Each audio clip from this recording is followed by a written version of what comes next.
शेतकरी बांधवांसाठी एक खूप मोठी बातमी समोर येतेय. ती म्हणजे 2 लाख रुपयांपर्यंतच्या कर्जमाफीची घोषणा झाली आहे.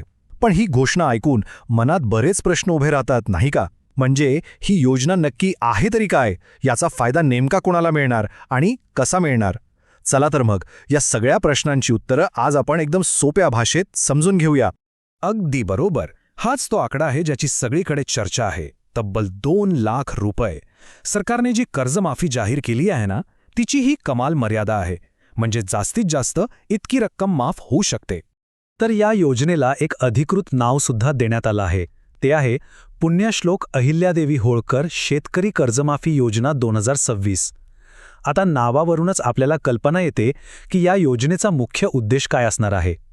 शेतकऱ्यांना मोठ्या आर्थिक संकटातून दिलासा देणं, त्यांच्या डोक्यावरचं कर्जाचं ओझं कमी करणं. बरं, आता योजना तर जाहीर झाली, पण ही योजना आणण्यामागे सरकारची नेमकी काय उद्दिष्टे आहेत? म्हणजे ही घोषणा नक्की का करण्यात आली? चला तेच आता आपण समजून घेऊया. या योजनेमागे खरं तर 3 मुख्य कारणं आहेत.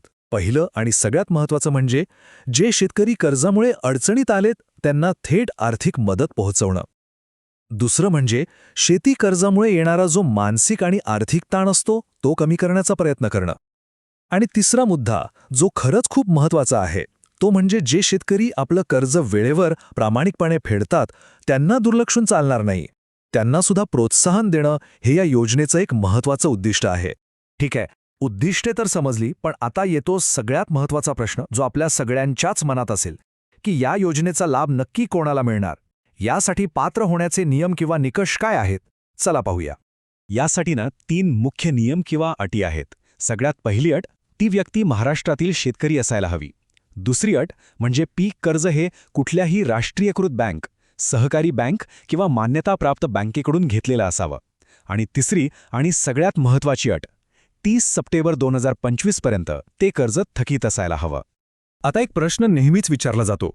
कर्जमाफी तर होते, पण जे शेतकरी प्रामाणिकपणे वेळेवर कर्ज फेडतात त्यांचं काय?